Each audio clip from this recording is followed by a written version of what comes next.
Բարև ձեզ հարգելի հայրենակիցներ, ուղիղ եթերում Նոյան Տապանն է, տաղավարում հյուրընկալել եմ Քրիստոնեա ժողովրդավարական կուսակցության նախագահ Լևոն Շիրինյանին։ Նոյան Տապանի հետևորդներին հիշեցնեմ, որ ուղիղ եթերները կարող եք հետևել Նոյան Տապանի պատրոնում, QR կոդը ձեր էկրաններին է։ Բարև ձեզ, պարոն Շիրինյան։ Մեկ շաբաթ անց նույն վայրում եւ նույն ժամին։ Պարոն Շիրինյան, իրադարձությունները հավատացեք, որ շատ արագ են զարգանում եւ կարծես թե թեմաներ, որոնք կիսատ ենք թողում նախորդ հաղորդման ժամանակ, այսօր չեն կարող շարունակել, որտեվ նոր ասելիք ունենք։ Քաղաքացիական պայմանագիրը հայտարարում է, որ երկու լավ ունենք, երկու լավ լուր կա, որը հերթական անգամ նոկաուտի է ենթարկում ընդդիմությանը։ Դա Ադրբեջանի տարածքով Հայաստան ներկներմուծվի ծորենի առաջին խմբականակը եւ թշնամի ընդդիմությունը հիմա կփորձի նսեմացնել այս օրակարգը, որտեղ դրանք ժողովրդի համար լավ են եւ ժամկետային զինծառայությունը հունվարի 1-ից կրճատվում է դառնալով 1.5 տարի։ Այս մասին խոսում է քաղաքացիական պայմանագիրը, հիմա հասկանանք իրոք այս երկուսը լավ լուրեր են։ Լավ լուրերը նայածում համար Մեկի համար լուրը կարող է լավ լինել, մյուսի համար խիստ վատ։ Դուք որպես քաղաքագետ այդ պատասխանը կտաք, ես որպես Հայաստանի Հանրապետության բնակիչ ասեմ, ինձ համար լավն է թե վատն է։ Այն, որ բանակի ժամկետը կրճատում ենք, ինձ համար դա անհանգստացնող է, ես չեմ կարող ասել լավ է թե վատ է, անհանգստացնող է, որտեղ զուգահեռ մենք տեսնում ենք, որ Ադրբեջանը զինվում է, թեև նայել է իր կրճատում իր որոշակի այդ ռազմական ծախսերը, բայց օգտվում է սև շուկայից, դա 1.5 տարվա հետ կապված ժամկետային զինծառայությունը եւ երկրորդը Եթե այդքան մեզ նվիրում է ինչ-որ մի բան Ալիևը, հաստատ դրա դիմաց ինչ-որ մի բան է ուզելու։ Նվեր է տալիս։ Հիմա արդեն ձեր տեսակետը։ Հիմա իմ տեսակետն ասեմ, առաջինը Ալիևի մասին ասեմ, հետո բանը։ Ուրեմն աշխարհը փոփոխվում է եւ Հայաստանի որպես միջազգային քաղաքականության սուբյեկտի դերը բարձրանում է։ Ինչքան եմ ասել, աշխարհաքաղաքական կշիռը բարձրանում է։ Եվ ես համեմատության համար ասեմ մի բան, են Թրամփի ուղին որ կա, չէ, կոնկրետանանք Մեղրի այդ Նախիջևան այդ հատվածը ուղիղ 42 կիլոմետր, աշխարհում եք ասում եմ, հերիք է տարբեր տվեր ասեք, 42 կիլոմետր է դա, ուրեմն ինքը այն արժեքն ունի մոտավորապես ստրատեգիական իմաստով, եթե այն նախագծերը պիտի իրականան ինչ-որ նախատեսում է և իրականանան ինչ-որ Ջիբրալթարը ընդհանուր 14 կիլոմետր է, որ իրարից բաժանում է Ասիան, Եվրոպան, Աֆրիկայից և անգլիացիները պին նստել են այնտեղ։ Մենք պին նստել ենք Մեղրու այսպես կոչված Միջանցքի վրա, Թրամփի ուղի, որը վերածվեց և այստեղ դաշնակցային հարաբերություն։ Հիմա Միջանցքի թե ուղու վրա ենք նստած։ Միջանց չկա, հանենք այդ բառը էլի։ Եթե միջանցք ուղի ենք հասկանում, կարող եք ասել, բայց քանի որ դա շահարկում են, ուրեմն ուղի ասենք, բայց նաև պաշտոնական անունն է, ուղի, չէ՞։ Ուրեմն մենք պին նստում ենք հիմա, եւ այստեղ մեզ օգնում է Ամերիկայի Միացյալ Նահանգները, Ֆրանսիան եւ այլն, եւ աշխարհակաղակական փոփոխությունների ամբողջ ընթացն ու տրամաբանությունը։ Սա օբյեկտիվ է։ Այս պայմաններում Ալիևը ինչ պիտի անի, պիտի հարմարվի նոր իրողության, չի կարող։ Ընդ որում Ալիևն էլ է հայտարարել, չէ՞, երբ հայտարարությունը հենց ինքն արեց։ Ինքը ուրեմն մի վիճակի մեջ է, որ ինչպես են ասում, էլի կներեք, ես ուղղակի մեկ ստիված մարդ, ժողովրդական խոսք պիտի ուրեմն բերի, այսպես իր թքածը պիտի լիզի, իրեն հասնում է նաև, ասեմ, որտեղ նա հիշեք պատերազմը, ինչ վիճակում էր, այն ձեռը, և նույնիսկ ես Գավհարովա է, ինչ իրենց մեջլիսի բան, այն կնիկը, որ ասում էր կուլակը երկաթյա չմոռանաք հայեր երբեք։ Հիմա կուլակ այդ երկաթյա այդ բանը վերածվել է ուրիշ կագուղմի բանի, կավի է վերածվում, համաշխարհային իրադրության, մեր ներքին զարգացման հնարավորության, Ռուսաստանի փրփուրը բերանին հեղաշրջում չկարողանալու ռևանշիստների ճամփով, որոնց դուք ընդդիմություն եք համառորեն անվանում եւ վատ բան եք անում, բոլորդ։ Ռևանշիզմը պիտի դիտվի որպես ռևանշիզմ։ Այսինքն ռուսական սեգմենտը, ձեզ չեմ նեղացնում։ Տերմիններ պիտի ճիշտ օգտագործել։ Եվ նաև ինչ ասեմ, որպես ձեռքբերում ասեմ, Հայաստանի Հանրապետության էլիտար մի մաս է առաջացել, պարզ է դա վարչապետի շուրջ է հավաքված այս կամ այն կերպ, լինի ԿԲ-ից, լինի կառավարության մեջ, լինի թե որտեղ, նրանք ովքեր Հայաստանի Հանրապետության անկախություն այս դաժան տարիներին պահեցին։ Սա ուրեմն տիրապետել է միջազգային քաղաքականության արվեստին, նա հաշվել է կարողանում բալանսը, ես իշքան եմ ասել, բալանսը հաշվապահի աշխատանքի նման էլի, ճշգրիտ կարողանալ հաշվել եւ որոշումները ուշադիր լինենք, կայացնել տեղին, ժամանակին եւ անսխալ, որտեղ դուք կարող եք սխալ հաշվեք, որոշումը կայացնեք, աղետի ենթարկվեք։ Հիմա մեր ժողովուրդը այլևս այսօր ունի կայացող ռազմաքաղաքական էլիտա, որին անվանում են ստրատեգիական էլիտա, եւ դա ԿՊ-ով չի։ Ես ուզում եմ, այդ որ անընդհատ ԿՊ-ն շրջանառվում է, սա ռևանշիզմից դուք չէ, այս տրված մի գաղափար է, որպեսզի կառավարող կուսակցությունը, որ ընտրություններում ստացել է ձայներ, մեկուսացվի, ինչ նշանակում ԿԲ, ինչու ԿԲ։ Իրենք էլ ստացել, վաղը կարող է լինել, չգիտեմ, ԿՄ եւ այլ։ Ուզում եմ ասել, որ ահա այս գործոնները, երբ որ գումարում հանում եք, կա ուրեմն կնում են խորքը։ Խորքը որտեղ է։ Ես շատ եմ ասել նաև այստեղ ժամանակին, հիմա կրկնեմ, հիշեցնեմ։ Նենսի Փելոսին, երբ Հայաստան եկավ, հիշեք վստահաբար, ինքնաթիռում հայտարարեց, որ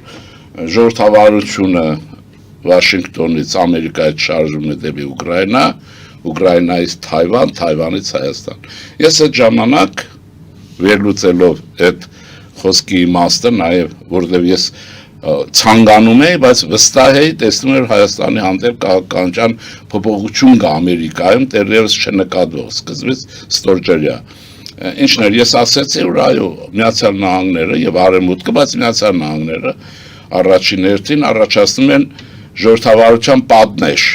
որը Բարենցի ծովից Արաքսի հովիտ է ձգվում, Մեղրու, այս Մեղրի, Արաքս գետը, Բարենցի ծովը, այնտեղ Ֆինլանդիան է, մեծ Բալթյան պետություններն են, Լեհաստան, Ուկրաինա, Վրաստանը տատանվում է Հայաստան, հաց այն վալը, որը առաջանում է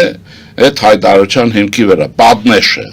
Եվ այստեղ հիմա դասեք Ալիևը, Ալիևը այսպես է, որպես ռազմաքաղաքական, աշխարհագրական գործոն կա, բայց որպես ժողովրդավարություն չկա։ Քանի որ ժողովրդավարություն չկա, խորքի մեջ։ Ես իշքան եմ ասել, մեր արևելագետներին առաջարկում եմ ուսումնասիրեն։ Ինչ է դա, ինչ ռեժիմ է, սուլթանական է, ավտոկրատ է, որտեղ այս բաները ճշգրիտ անուններ ունեն, տերմիններ ունեն, ես գտնում եմ, որ դա, եւ հայտարարել եմ աշխարհում եք, դա ուրեմն քրդական աշիրատ պետությունն է թուրքական ռոզդիվով, թուրքական։ Ինքը, այդ ընտանիքը, Ալիևի ընտանիքը մաքուր քրդեր են։ Հիմա ես առաջարկում եմ ուսումնասիրել իր միջավայրը, գլխավոր պաշտոնները, տնտեսական եւ այլն միջավայրում, գիտեք, երևի 10 չափով քրդեր են, խոշոր, բայց իրենք թուրքի տակ են ներկայանում։ Դե սա բան է։ Այսինքն այսպիսի մի հիբրիդ իշխանություն է, որ ավտոկրատ է։ Չեմ ասում էլ մնացած է, որ տոտալիտար է եւ այլն, ավտոկրատ իշխանություն է։ Եվ սա խաղում է։ Ես հիշեցնում եմ հետեւյալը, ուրեմն մեր վարչապետի ամեն մի քայլին մազու մանանեղ որոնող ռևանշիստներին, որոնք վստահ են, որ նախանձնական նախանձություն ունեն, երկրորդը Մոսկվայի հանձնարարություն են կատարում, վարկապեկելու անընդհատ։ Հիշեք Ալիևը ինչ ասեց։ Հիմա Ալիևը այդ դուք ասում եք նվեր չի տալիս, այդ դեպքում ոչ մի նվեր չկա, ոչ մեկը ոչ մեկին Ամերիկան էլ մեզ նվեր չի տալիս, մենք էլ չենք տալիս։ Հիմա Ալիևը ինչու է ասում։ Հիմա տեսեք հիշեցնեմ, դե թողեք ասեմ։ Սպիտակ տանը ինչ ասեց Թրամփը Ալիևին կանգնեցրեց, այդտեղ ասեց, քանի տարի է կառավարում ես։ Նայել ասեց 22։ Մահ է։ Այսինքն ինչպիսի ավտոկրատ է լինի ինք անձը Թրամփը եւ դա արևմուտքն Ամերիկան է ավտոկրատիա էթնիկական զտում Այս ամեն ինչը եւ եկել է մեկը որպես այսինքն իզգոյ է ես այդ ժամանակ եւ դրան շուտ հայտարարել եմ պնդում եմ որ Ալիևը իզգոյ է վերածվում մենակ այդ իր ուժը չի եւ հայերի վրա իր ուժը ազդեցությունը չի որ կաշխարում հիմա մի խոսքով այս պայմաններում բալանսը փոխվում է բալանսը եւ այդ հաշվեկշիռն է փոխվում հաշվեկշիռը բերում է հավասարակշռության նոր վիճակի որտեղ Հայաստանը դառնում է բաղադրիչ նորից ինքնուրույն պետություն Արցախյան այդ վիճակով ուրիշ է հիմա ուրիշ վիճակ է եւ ահա մենք հավասարակշռության նոր վիճակի ենք գալիս եւ ես հիշեցնեմ մեր ուրեմն մի լավ գնահատական որ շատ եմ եթեր տվել Հայաստանը վերածվում է այսօր Կովկասի բանալի պետության մոտավորապես այնպիսի պետության ինչպիսին Լեհաստանն է հիմա ես գիտեմ որ ռևանշիստները ինֆարկտ են ստանում կարող է հայոյանքներ թափեն այս ապուշները որովհետև իրենց Ռուսաստանի սա թուլացման հետ կապ ունի ուղիղ անմիջական եւ ահա այս պայմաններում բարձ է որ եթե պիտի Թրամփի մայրուղին ասենք աշխատի Ալիևիչ պետք է անի պետք է ընթառաջ կա բայց ինչպես դիզելով դե ասել է բան աչի ծախից մի կողմից զանգեզուր բան բայց ըստ էության գալիս է այն նախագծին որը հայկական խաչմերուկն է իր բաղադրիչով Թրամփի ուղղ եւ այնպես որ ամեն ինչ նորմալ է այս իմաստով իհարկե մենք ինչ ենք անում ստանում ենք տեսեք չէ Թուրանից են խոսում Պարզվում է Թուրանի հաշվարկված իբրև թե խոշորագույն Ղազախստան պետության հետ Աստանայով կապի մեջ ենք մնում ստրատեգիական է որտեղ հաց է ցորեն է եւ ցորենը Լարսից անկախանում է Այսինքն Հայաստանը շատ ավելի անկախանում ես ցես հիշեցնեմ մի բան ես նոյեմբերի բանում Վարդենիսում 3 շաբաթ առաջ եմ եղել Վարդենիսից հաղորդում եմ տվել Սևանի ավազանից Կիրակի օրվան շրջացում որ գնում եմ ես ասել եմ որ այնտեղ հացի շտեմարաններ են Շիրակի գոտեն եւ այլ Հայաստանը բարենի անվտանգության խնդիր ունի եւ ցորենի կարծեմ այսինքն Հայաստանը բարենի անվտանգության հարցը լուծում է դիվերսիֆիկացնելով իր հնարավորությունները, չի որ Ռուսաստանից պիտի հրաժարվի, բայց Ռուսաստանի հույսին չպիտի մնա։ Մանավանդ հայերի համար եմ ասում, այս տարի Ռուսաստանում խիստ երաշտ է եղել, սա նկատի ունեցեք։ Ես այն ժամանակ նույնիսկ Շիրակի գոտուց եմ հաղորդում տվել, ասել եմ երաշտ է, գլխների ճարը տեսեք։ Հիմա փաստորեն էսպես, եթե Չահաբարի նավանկիստ աշխատի, ավելի լայն բանով, մենք կունենանք նաև ցորենի մատակարարման հսկա մի ամբար, որ Ավստրալիան է։ Մսի, երկաթի, հանքաքարի, ուրեմն շտաբել է պետք, բայց սրանց զուգահեռ մենք պետք է Հայաստանի ցանկացած հեկտարից, որտեղ հնարավոր է բարենի հարց լուծել, զուգահեռաբար պետք է լուծենք։ Եվ այս իմաստով հիմա հաջողություն, իհարկե հաջողորդի եւ Հայաստանի պետության հաջողությունն է, ի դժբախտություն ռուսական սեգմենտի, որովհետեւ իրենք անդարձ սիկտիկար են գնում։ Բայց մենք առաջարկում ենք վերադարձեք Հայաստան, մի գնացեք էլի։ Այդ ձեր փողը տվեք, վերադարձեք, որտեղ դա ձերը չի։ Մի հատ ներողություն ասեք, որ գալատ է կարել երկիրը կողոպտելով եւ պատերազմի ժամանակ Ռուսաստանի գործակալական ցանցի դեր կատարելով եւ նաեւ 6-7 տարի երկիր անկայուն պահելով, սա ռևանշիստերին է։ Ուրեմն այս պայմաններում պատկերացրեք, այս հարց փակում Ալիևը շատ բաներ պետք է հայտարարի, եւ այս բոլորը պետք է գնա, եւ այդ խաչմերուկ կոչվածը երթուղիները պետք է կարգավորվեն։ Այսպես ասեմ, ինչու նախ մենք ուզում ենք եւ այս բոլորը դնեն, որովհետեւ ամերիկացիք այդպես են ուզում։ Ինչպես որ ամերիկացիք 18-20 թվականին ուզում էին որ հաջողորդը չոչնչանա, դրա համար լայնորեն հումանիտար օգնություն էին ուղարկում։ Հիմա ոչ թե ինքնական մոտեցում է, ասած ճնշումներ եւ նրանք իրեն է շահավետ, իրեն, որովհետեւ Ադրբեջանը առաջին անգամ իրեն որպես պետություն, ինչը ինքը որ գոյացել է, ստանում է մի Հայաստան պետություն, որ ռուսական գործիք չի, իր դեմ Ռուսաստանը հայության որպես գործիք օգտագործելով Ադրբեջանի դեմ չնայած նրան շատ սիրով նրան իր գրկում է պահում Այսպես քաղաքականություն ինքը բազմաշերտ է, բազմաֆունկցիոնալ է եւ այլն։ Այս շերտերը պետք է հասկանալ, իհարկե սա Ադրբեջանն է ծերնդու։ Այ եթե Ալիևի ինքը որպես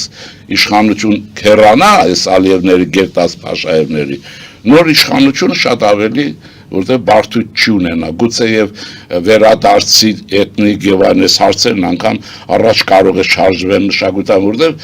սա ունի անձնական ողջ եւ պատերազմի մեջ ինքն է իբրև թե հաղթել մեզ։ Մեզ հաղթելը Պուտինն է։ Նկատողեք Ալիևը մեզ հնարավորություն է տալիս։ Չի տալիս,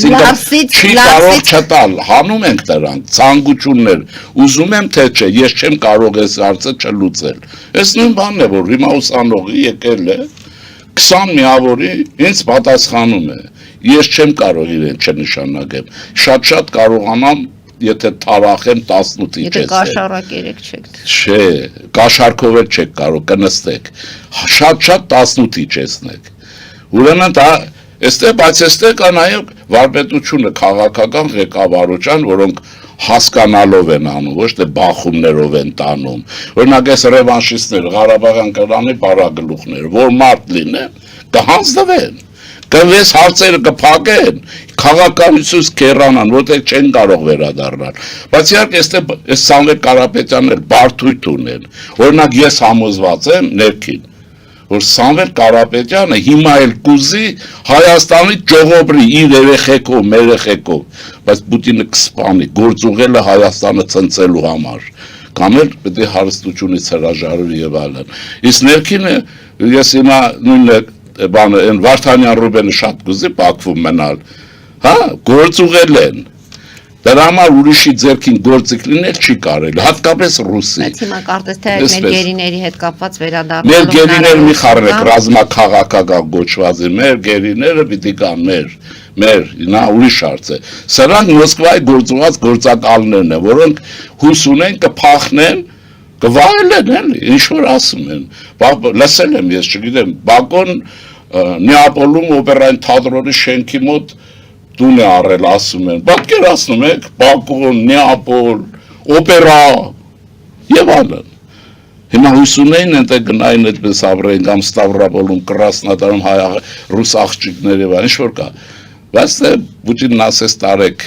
հեղաշրջում չկարողացան անել, եւ բոլորին էլ այդպես անելու։ Հայերին, ռուսները, որ լավ են ծառայում են բարագլուխները, նրանց վերջում ոչ չասում են ռուսները, որպես իրենք մնան հաջորդի հավերժ բարեկամը, գաղտնիքները դուրս չգան։ Հիմա այս մի հատված վերջացնենք։ Պարոն Շինյան, հատվածը վերջացնելու համար ուզում եմ նաև այս ամեն Նիկոլ Փաշինյանը դրան զուգահեռ հայտարարեց, որ կրճատում են բանակի բացառայությունը, կառավարությունը ինչու է շտապում, որտեղ արդեն իրենք կարծես թե հայտարարություն էին տարածել, որ դա լինելու ամառային զորակոչի ժամանակ։ Ուրեմն տեսեք ինչ կա, հարցը չունի։ Նախ ճիշտ ասած նման հարցը ճշգրիտ պատասխան կարող է տալ բացառապես Նիկոլ Փաշինյանը։ Չէ, Նիկոլն էլ չի կարող։ Հայաստանի Հանրապետության բանակի գլխավոր շտաբը Այդ պիտի ամեն տեղի ֆունկցիոն Նիկոլ ոնց կա իրեն ներկայացնում է ինքը ռազմաքաղաքական ուղղություններն է որոշում բաժանել բայց բանակ եւ այս բաները խնդիրը կարող ենք ներդրել բայց ինչու է շտապում կառավարությունը կառավարությունը չի շտապում ասեմ այսպես եթե իմ հասկացածի տեսքով է որ չեմ հավակնում քաղաքամասը ճշգրիտ է մնացածը չգիտեմ այն էլ եմ ենթադրում որ ճշգրիտ է բայց չեմ ուզում ին վերաբերստեմ Ուրեմն տեսեք ինչ կա, սովետ մեր բանակը կառուցված է ռուսական բանակի մոդելով եւ դա այն հպարտությունը որ ուներ նորատեր Գրիգորյանը որ ինքը այդպիսի բանակ է ստեղծել այդ բանակը աղետի է ենթարկվել այդ բանակը չկա այդ բանակը 2-3 շաբաթ կռվելուց հետո գոյություն չուներ վերածվեց մեր ինչ ասեմ մեր ժողովրդի ինքնազոհության զինվորի սպայի կռվով փրկելու այն ինչ հնարավոր էր փրկվեց այդ բանակ գոյություն չունի Հիմա ինչպիսին է այդ բանակը, այս սա է հարցը, սովետական բանակը, այդ դետաշինը բան չեմ ասում, Դե մենք քննարկել եմ, կառավարությունը քննարկել է այդ բանակի հարցը, բայց ինչ որոշումը փոխել, հունվարի 1-ից եւ ոչ թե ամառը։ Հիմա ասեմ, հիմա ի՞նչն է հարցը, այդ բանակի առանձնահատկությունը ինչ է սովետական, այն որ վատը լավ է, տնենք, դա գումակ ունի հսկայական Այդ գումակը այն թիկունքային ծառայություններն են առաջացել է Ռուսաստանի հսկա տարածքները սպասարկելուն։ Այսինքն եթե օրինակ եմ ասում, X պետությունը մարտական միավորը 70% է, ռուսական բանակի մարտական միավորը 30% է, որտեղ այդ ծառացքը պիտի սպասարկվի 70%-ի միջոցով։ Էլ չեմ ասում բյուրոկրատիան եւ այլն։ Հիմա եթե այս ուղղությամբ են կրճատումն արել, օքեյ, ընտիր է։ Այսինքն, գալիս է երկրորդ մասը։ Եթե դուք այդ ավելորդը հանում եք, այսինքն մենք ունենում ենք նոր տիպի բանակ, վստահ եմ։ Նոր բիդի բանակ, ասում են մեզ ոչ ստանդարտ բանակ է պետք։ Տեսեք ինչ կա, փորձագետին չեք հարցնում, ինձ եք հարցնում, իրենց գործն է։ Իրենց գործն է, այդ փորձագետները մի ճիշտ բան ասած չունեն։ Հարցնում եմ եւ ուզում եմ հասկանալ, իրոք կա Նիկոլ Փաշինյանի եւ այս Ալիևի Ոչ, չկա, ասեմ ինչու, ուրեմն, չէ, ուրիշ բան կա, եմ կարծիքով ասեմ, ուրեմն, եթե սա են կրճատել, նորմալ է, ասում եթե բուհերում են, կաշառակերության հատվածը կրճատել են, որակը լավացել են, կրճատվել է, օրինակ, բուհերի համար մի բան ասեմ, հիմա ցանկացած բուհ մտեք, մի հատ ռեկտոր կա 40 պրորեկտոր կա, 40 զոքանչ կա բան, եթե դրանցից ինչքան կրճատեք, ինքան արդյունավետությունը կբարձրանա ինչ-որ մի թվի։ Այս տարբերակն է, սա մեկ ու կես տարին էսպես։ Այսինքն եթե ես, որովհետև շատ եմ զբաղվել այդ հարցերով, բայց մասնակետի տեղին չեմ դնում էլի, այստեղ ինչ կա, այդ անիմաստ պլացում շարժը, այն լավ բանակներն այլևս չունեն։ Այն մարտականի վրա է, հատուկ սպեսնազ եւ այլն, հիմա ինչ է, եթե այս տարբերակն է, այս մեկ երկրորդն էլ այսպիսի բան կա, ես չեմ կարող ասել իրական տոկոսով մեր բանակի վրա այսօրվա ծախսերը, ինչպիսի ծանրություն են, դուք, ես ձեզ շատ հարգելով, չեմ կարող ասել, բայց ես վստահ եմ, որ որպես օրինավոր եւ լավ հայուհի ձեր տան բյուջեն կարգավորում եք այնքան, ինչքան հնարավորություն ունեք։ Մի քիչ ավել, մի քիչ պակաս, բայց դուք կարգավորում եք եւ այդ որ ձեր տղան այսօր ասի վաղը Mercedes ես առնում, հաստատ չես առնի, չեք առնի։ Այսինքն այս բյուջեի ծանրաբեռնվածության հարց կա։ Հիմա ես դա չեմ ուզում այստեղ քննարկել։ Օրինական, իսկ անօրինականների դեպքում ասում եմ, որ ավելի չուզեցի խրվել այս հարցը, չէ, օրինական ուրիշ բան էլ կա։ Ասենք բյուջեի որևէ հատված, ոչ թե անօրինական է, ուրիշ հատվածի մեջ կարող է լինել,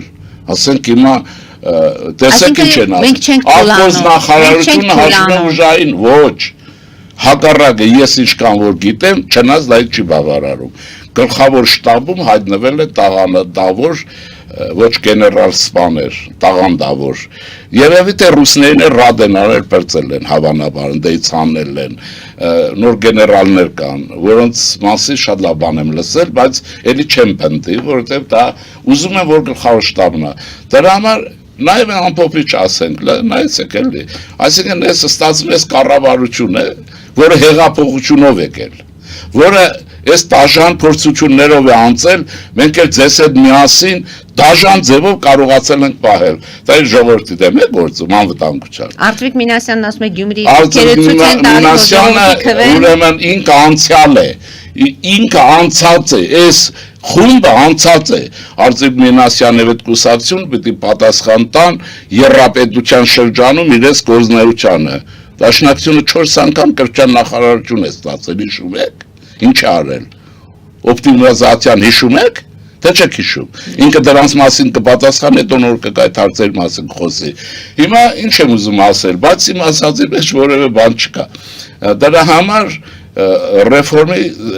բաներ կան հնարավորություններ, օրինակ ես մի ցանկություն ունեմ, իհարկե եթե արել են, որպես մոդելային նախատիպեր կարելի է վերցնել Շվեդիայի բանակը, գումագը չունի այդ ասածը ռուսական, մեծ Բալթյան հանրապետություններ, մեծ հաջողություններ, ֆինլանդական բանակը, օրինակ չեմ իմանում ինչքանով են իրենք դա վերցրել, չեմ վերցրել, իմանամ էլ չեմ ասի, էդ էլ ասեմ, որ դա իմ գործը չի, ես չեմ որ պետ անվտանգության շուրջ մատն է, չէ, օրինակ հայտնի բան է, որ սովետա-ֆիննական պատերազմի ժամանակ Ֆինլանդիան այդ փոքր քանի 100,000-անոց բանակ գլխովին սկզբնական շրջանում ջախջախեց կարմիր բանակին, հայերը չգիտեն դա, կարմիր բանակը ջախջախվել է 40 թվին, հետո եւ եւ այդ բանակը հիմա էլ կա ֆիննագանը, շատ լավ կլինի այդ բանակի ինչ-որ տարեր վերցրես կամ դրա համար նաեւ կա նաեւ ուրիշ բան կա, այո, միջազգային իրադրությունը մեր շուրջը փոխվում է եւ Թրամփի այդ երթուղին ասենք, ես այդպես եմ սիրում ուղին եւ այլն, ուրեմն վիճակ է փոխում, այդ վիճակի մեջ տեսեք նորույթներ կան, այս հա պետք է ասենք Ֆրանսիան որ չէ, օգնում է զինապես, փաստ է կրթական համակարգով, Ամերիկան ինչ-որ ձևով, երեք հաղորդագրություն տարածվեց, որ ուրեմն Հնդկաստանի արտադրվող սպառազինության մեջ հայկական տեխնոլոգիաներ են կիրառվում, այս սա պետք է ասել, ոչ թե անընդհատ Արծվիկն ես ասեց, Արծվիկը դրա մասին մտք ասի,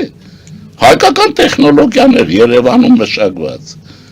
հնդկական բանակը, գոնե Հնդկաստան ճամփեն քրիստոնյա ժողովրդավարական կուսակցությունն է գտել բացել, սև օրերին, ինչ որ սրանք ցույց էին անում արծվիկները, որովհետեւ ռուսները գանում մնան,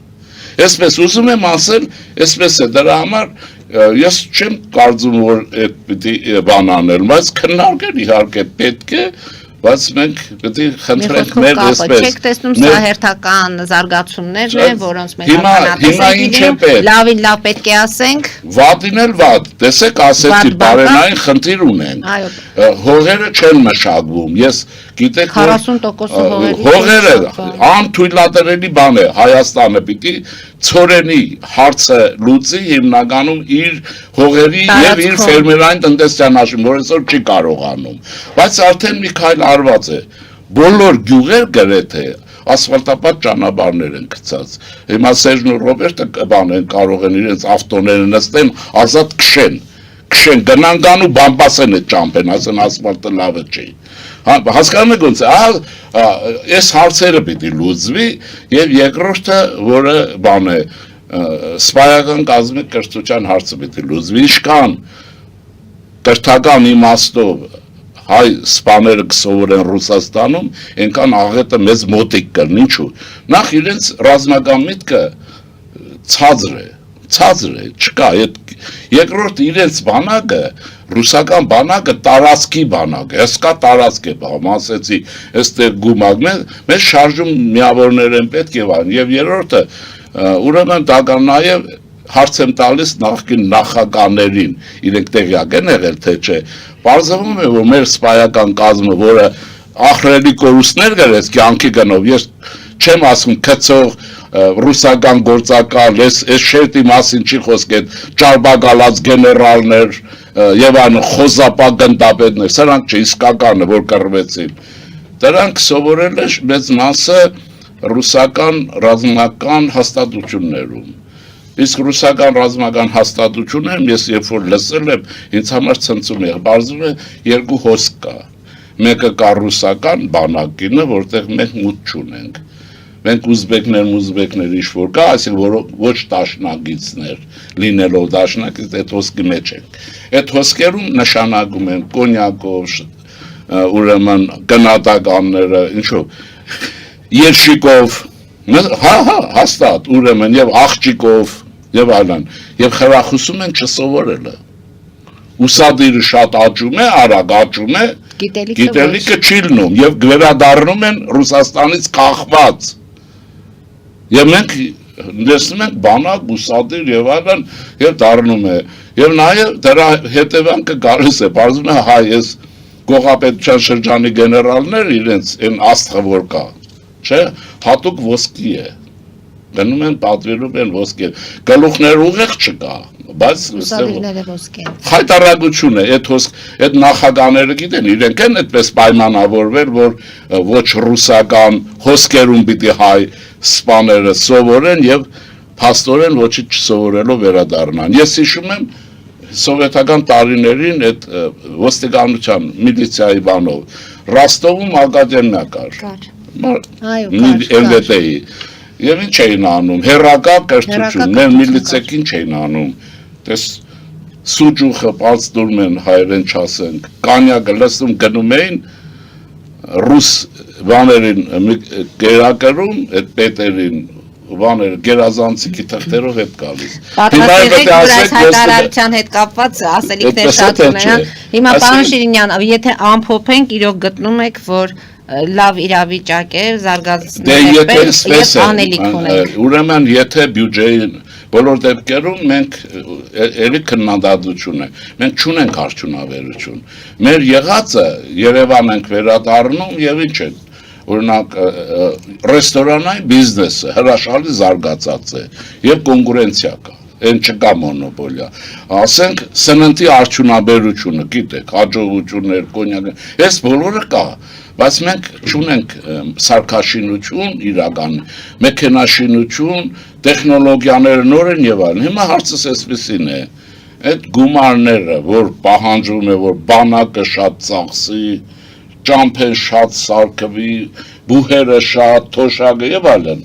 որտեղից է այդ գումարը։ Գովազդային դադարից հետո դրա համար երևի հավասարակշռում են։ Խորհրդանում լինեմ ավելի հանգամանորեն։ Գովազդային դադարից հետո կշարունակենք մեր զրույցը։ Հարգելի հայրենակիցներ, այժմ գովազդային դադար, որից հետո կվերադառնանք տաղավար, հետևեք խնդրեմ։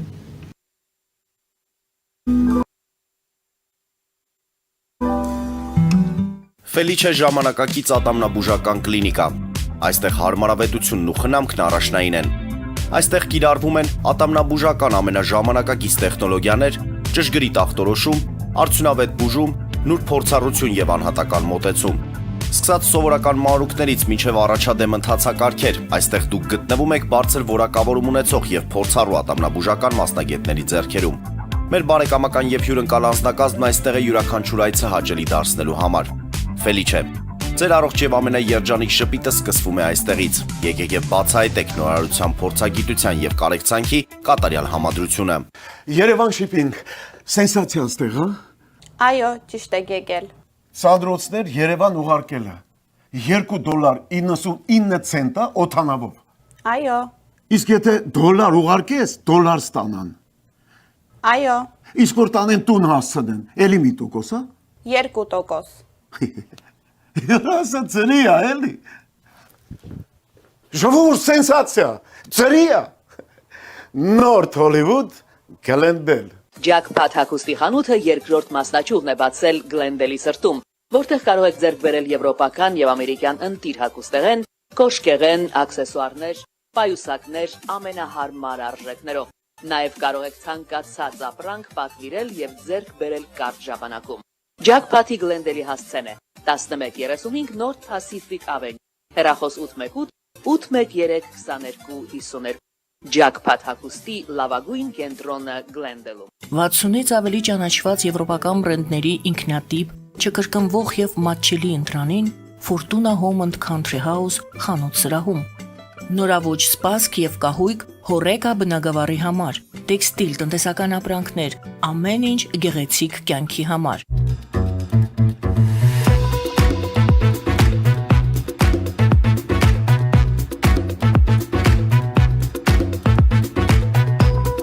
Արարատ ռեստորան, ընտանեկան եւ ընկերական ժամանցի լավագույն հասցե, սիրված արտիստներ, հյուրընկալ մթնոլորտ, հարուստ ճաշացան, անմահական խորտիկներ, Արարատ ռեստորան, հասցեն անփոփոխ, սիրով սպասում ենք ձեզ։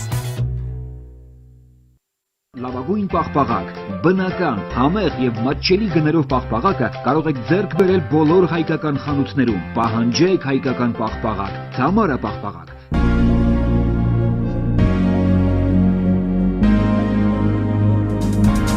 Տպագրեք ձեր գիրքը նոյան տապան տպագրատանը, ինչպես նաև թերթեր, ամսագրեր, բուկլետներ եւ այլն։ Հասցեն քաղաք Երևան, Իսահակյան 28 առաջին հարկ։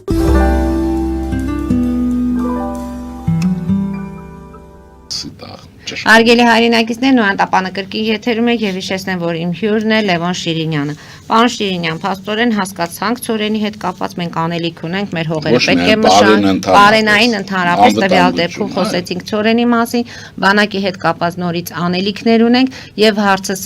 ամփոփենք սա եւ անցնենք հաջորդ հարցերին, պահեստազորայինների վրա փաստորեն այստեղ մեծ պատասխանատվություն է ընկնում եւ արդյոք այս ուսումնավարժական հավաքները այնքան են իրենց արդարացնում, որ այստեղ անելիք չենք ունենալու։ Ես ինչ կան որ գիտեմ, բարձ է որ հետաքրքրում եմ։ Դե գնացող եկողներից ենք այդ որակը ամենը։ հեչ լավը չի։ Այ հիմա, եթե ռեֆորմեն տեղ եղել է, ասենք Եթե 18 տարեկաներին ենք հետ պահում, փաստորեն Այս վերցնենք, որ այդ լավ բանն արել են, այսպես վերցնենք, ուրեմն նա պիտի համալրվի պահեստազորով, բարձր կազմակերպվածությամբ, ճշգրիտ աշխատող եւ որը չկա։ Ես գիտեմ, որ չկա։ Եթե միտեղ կա, գուցե չկա։ Այ հիմա գլխավոր շտաբը պիտի շտաբի եւ այս հարցերը լուծի։ Անելիքը շատ, է դուք հիշեք։ Ես այն շրջանում հեղափոխությունից առաջ մի անգամ եմ հիշում, որ ասում են պահեստազորի որ հավաք էր, ինչ էր սուտ էր։ Սուտ, եթե թղթերը գրում էին երևի սալյարկա ծախում իրար վրա, ուրեմն բանակը պետք է լինի հսկայական, այսպես պրեսինգի տանք բան իմաստով, վերահսկողության եւ այլնի, իհարկե, ես կարծում եմ, որ մենք հանկարծ չպետք է էյֆորիայի մեջ ենք եւ պահեստազորի հարցը դիտենք երկրորդական հարց, ինչու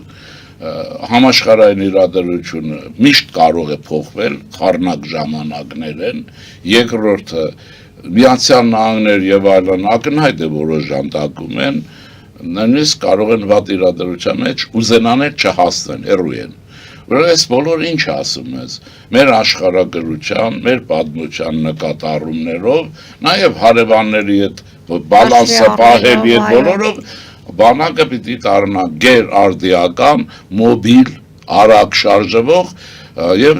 ռազմավարական խնդիրներ լուծող։ Այսինքն խնդիրը պիտի դրվի դրա վրա։ Օրինակ հիմա ինչ որ մի բառ են օգտագործում, ինչ որ ուրեմն ինչ որ փուշ ոզնու տեսակ կա էլի։ Բայց ես ուզում եմ ինչ ասեմ։ Ես ինչքան որ գիտեմ, չեմ ուզում ավելի ասեմ, այս հարցը ինձ համար միշտ էլ այն հարցը չի, որ ես խոսեմ կամ շատ հանրայնացնենք, այո, հանրայնացնենք, բայց գլխավոր շտաբի մեր ուրեմն սպաներին դիմեմ հետևյալով։ Շատ դուք գիտեք, որ աշխարհում չկա մի բանակ, որտեղ կատարյալ հայ սպաներ չլինեն, գեներալներ եւ այլն։ Օրինակ Սիրիայի բանակը, որ այդքան կռվեց, չգիտեմ դուք գիտեք, Կարամանուկյան նա էր ստեղծել 1962 թվականին ազնվագույն հայբի գեներալ Ասադի ընտանիքների շատ էլի մեծարվում էր։ Ուրեմն եւ մենք ունենք ռազմական արվեստի փառահեղ պատմություն, չմոռանանք, որ ռուսական բանակում սովետական ինչ եղավ, ինչպես։ Հիմա հարց է, Ռուսաստանի համար կռվի համար է, որ մենք պետք է գեներալ ունենանք։ Բայց մտներից է պիտի մի հան անենք։ Այս բոլորը պիտի արվի 30,000 քառակուսի կիլոմետր տարածքի հաշվառումով, սա է այն Հայաստանը, որ կա մեր դրամ։ Եվ դա, այսպես եթերով ասեմ, այսօր ինչին կդնեք, այսօր 40 տարի կընթարցակվենք, թե կոչնչանանք, այսօրվանից է կախված դրա համար, կպեք արեք էլ, ինչ ասեմ։ Մենք էլ ցանկացած ձևով, ով ինչ կարող է բանակի համար կանի բնականաբար։ Եվ շատ հակիրճ երկու հարցի եմ ուզում անդրադառնալ, ձեր սիրած Կումայրիում ինչ տեղի ունեցավ։ Մաֆիան ստացավ ջախջախից կացնահարված, մաքրվելու է թե չէ։ Ես կարծում եմ, որ սրանով Կումայրին ստացավ մաքրվելու իսկական մեր համար են սիրելի քաղաքը դառնալու շանս։ Սա մենք պետք է նկատի ունենանք, որ այս ֆիգուրան շարքային ֆիգուրա չի։ Տեսեք, նա շանտաժով էր աշխատում, մեկ Պուտինին էր դիմում, մեկ ռուսական այնտեղ ներկայություններ ապահովում, մեկ քյանդարբազություններ անում, ինչ ասես անում էր։ Ես դա կարծեմ անցած անգամ էր, ես տեղ ասեցի, որ այս մարդը հաստատ գիտի, որ քրեականով գնալու է։ Այս ամբողջը սարքում է, որովհետեւ քաղաքական դառնա, հիմա ռևանշիստներին եմ դիմում։ Հələ չեք հայտարարել, որ Վարդանիկը քաղաքական բանտարկյալ է։ Չեք անում։ Ասում են, որ սա քաղաքական հաշվեհարդար է։ Եթե հաշվեհարդար է, եթե որ չեն հավատում, լավ հաշվի արդարը, որտեղ մաֆիան պետք է ոչնչացվի Հայաստանում, գողապետությունը իր բոլոր բարագլուխներով, բայց այս բարագը, որը բան չկա, այդ մարդը բռնվել է գործի վրա, վստահ լինելով, եւ դա իր լիազորություններ անթույլատրելի կասեցվի բանը լայնա չէ արտաքին քաղաքական ճուներ վարում պետությունների հետ փոխարավ շանտաժ էր անում բայց ես թույլ տվեց մի բան ասել շանտաղաները ես էլ մի բան էի ասել բոլոր նրանք ովքեր որ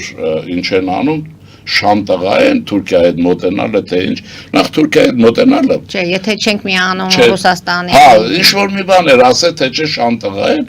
ես էլ ասել եմ հետևյալը ինքդ ռուսական կողմնորոշման հիմա չէ որ ասում եմ բայց կրկնում եմ որտեղ քաղաքը պետք է իր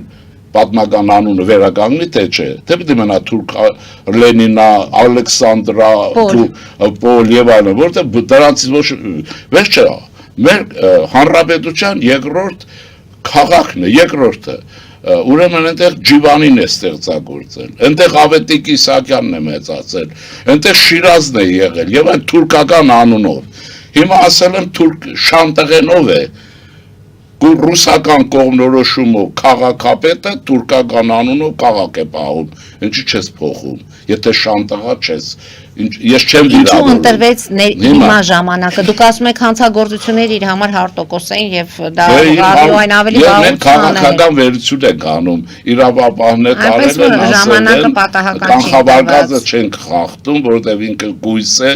ինքը ոչ հանցագործությունների մեջ է մեղադրվել ոչ մարդասպանության եւ այլն ոչ բան չկա եւ վերջին հարցը վարչապետը այսպես դա իրավապահ ես միշտ ձեզ մոտ եմ ասել որոշումներ կայացնելու ժամկետը տեղը եւ այլն պիտի վերապահել իրավապահ պատկան մարմիններին պատկան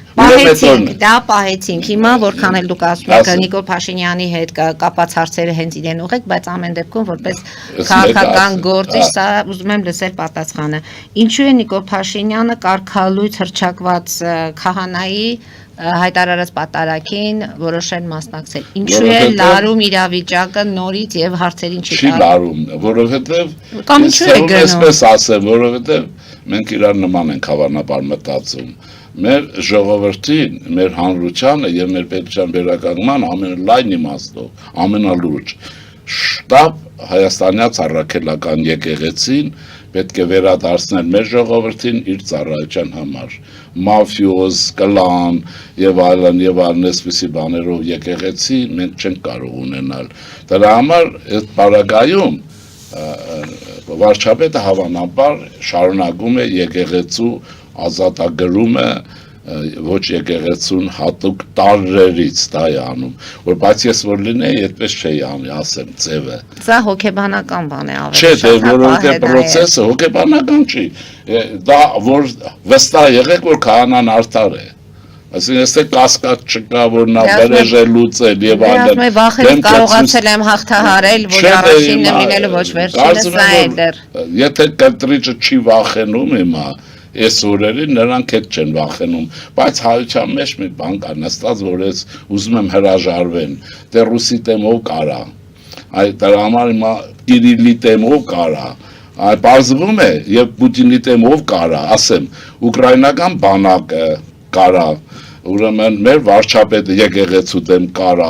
եւ այլն ուզում եմ ասել այդ հանեն սրանք որ այդ հույսը չունենային օրինակ ոչ Վարդանիկ այդ չափեր կընդուներ ոչ էլ այս մարդը որ էս է բայց հարցը պետք է լուծվի մեր ժողովրդին ասեմ մոդեռնիզացված ոչ մի երկիր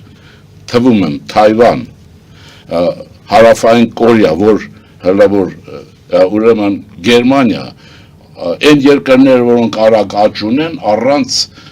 կրոնի մասնակցության չեն կարողացել ու չեն կարող մեր եկեղեցին պիտի վերադառնա ռուսական ծառայությունից հակապետական վերադառնա եւ վարչապետն էլ դա է անում ձևը ինքն է ընտրել բայց ճիշտ է արել ինչ եղել որ Ուրեմն բայց հետո պետք է օրենքով այս բոլորը կարգավորվեն, էլի, այդ հարցը լուծելուց հետո, բայց ես շտապեցնում եմ, եկեղեցին չի Ամեն հաղորդման ու շտապեցնում եք, որտեղ կարող են նրանից օգտվել։ Չի կարելի, որտեղ ամեր եկեղեցին տասնյակ հազարավոր հետևորդներ ունի հավատացյալ, որ մարդկանց հասկանալի չի, բոլորը չեն։ Օրինակ ես լինեի, ինչ կանեի, ընդհանրենք վարչապետը ես այդ ձևով չէի անի։ Մի գիշեր, այն որ փաստաթղթերս իր արազները, որ ասում են էս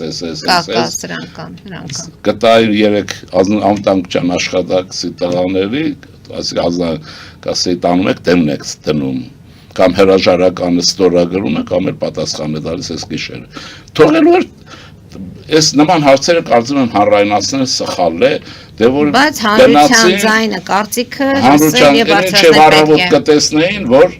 մենք ունենք վերադարձած եկեղեցի։ Եվ չնայած մեր ժամանակը սուղ է, բայց կարծես թե այս անգամ Արագածոտնի մարզում ավելի զգուշավոր գործեցին։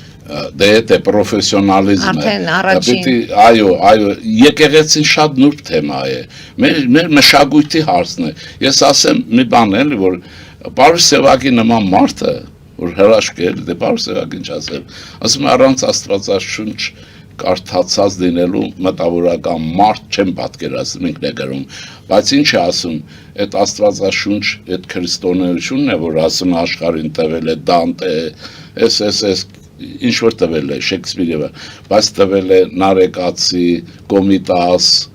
ուզում եմ, որ մենք շատ բան լինենք եւ արագացնենք հարցի լուծումը։ Ետ չեմ կասկածում, որ